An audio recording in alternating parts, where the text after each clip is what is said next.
Merci d'avoir accepté notre invitation. Alors, vous avez participé à ce meeting de Jean-Luc Mélenchon. C'est une première étape sur le long chemin semé d'embûches qui mène à l'Élysée? Oui, j'en sors. D'ailleurs, c'est pour ça que vous me voyez dans une voiture. Je sors du meeting. 800 personnes qui étaient, plus de 800 personnes qui étaient réunies malgré la pluie battante. Et vous avez montré un extrait. Mais moi, je vais vous parler du recentrage qu'a effectué effectivement Jean-Luc Mélenchon sur les problématiques qui concernent véritablement les Français, c'est-à-dire les problématiques sociales et écologiques. Il a proposé, et nous allons proposer dans notre programme, une espèce de tapis roulant, nous allons l'appeler comme ça, tapis roulant, avec des propositions tout à fait concrètes de réembauche massive dans l'éducation nationale, dans les hôpitaux où on a extrêmement besoin, un droit au travail, pour un montant, parce que je devance peut-être votre question, un montant qui avoisinerait les 65 milliards d'euros et qui représenterait donc la moitié de la fraude fiscale, pour devancer peut-être votre question. Voilà, donc nous avons... Jean-Luc Mélenchon a recentré effectivement la thématique de son discours sur ces problématiques qui inquiètent véritablement les Français. Et ce tapis roulant a quelque chose de bénéfique dans ce que nous appelons de nos voeux, c'est-à-dire la transition écologique. Ça permettrait, si l'on augmente les salaires, de pouvoir accéder notamment à une nourriture de qualité pour le plus grand nombre des Français, sans réduire le prix de ceux qui produisent cette nourriture de qualité, je veux dire notamment les agriculteurs biologiques. On a bien compris, on a bien entendu votre recentrage, Michel Larive. Néanmoins, vous attaquez la bataille autour de 10% des voix. Est-ce qu'il ne faut pas réorienter la stratégie pour 2022 ? Alors ça, c'est ce que vous dites, 10% des voix. Alors ce sont les sondages, vous savez, mais nous jouons tous avec les sondages, vous, nous. Quand ils nous intéressent, on les met en avant. Quand ils nous intéressent pas, on les met pas en avant. Et vous faites pareil, vous dites 10%. On est crédité chez les Anglais de 16%. Celui-là, vous le montrez pas. C'est dommage parce que les Anglais, non, eux, justement, sont peut-être assez subjectifs parce qu'ils n'ont peut-être pas forcément d'intérêt à attaquer l'un ou l'autre des candidats à la présidentielle plus que ça. Voilà, donc vous dites 10, d'autres nous disent 16.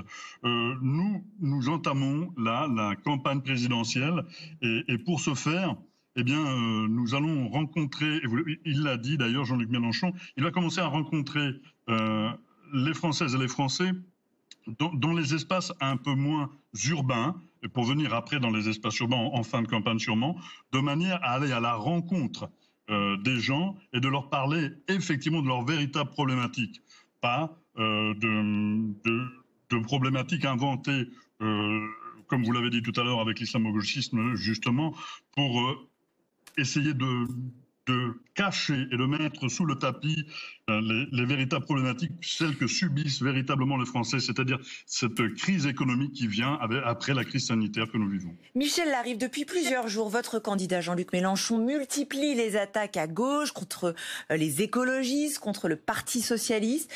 La désunion, c'est la voie de la victoire pour la France insoumise ? Alors écoutez, qui désunit quoi ? Ce discours, le discours de Jean-Luc a été véritablement rassembleur. C'est un discours d'union. Vous nous dites ça, mais en PACA, qui exclut les gens ? Est-ce que c'est la France insoumise qui exclut les autres partis ou est-ce que ce sont les autres partis, les Verts en tête, qui ont exclu la France insoumise d'une coalition de gauche en PACA ?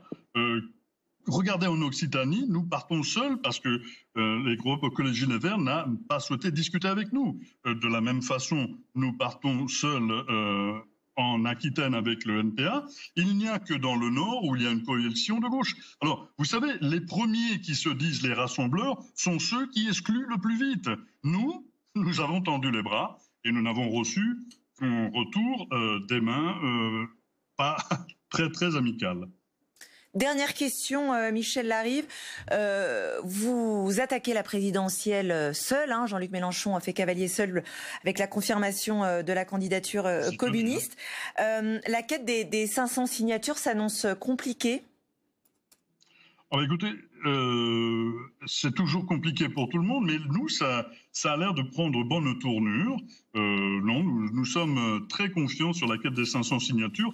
Maintenant, vous savez, c'est une élection présidentielle. Et ce que nous allons faire, étonnamment, c'est que nous allons respecter les Françaises et les Français, nous. C'est-à-dire qu'on va aller les rencontrer, leur parler de leurs véritables problèmes.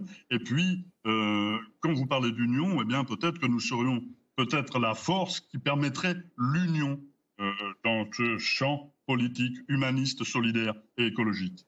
Merci beaucoup Michel Larive, député La France Insoumise de la seconde circonscription de l'Ariège. Merci d'avoir été avec nous sur France Info.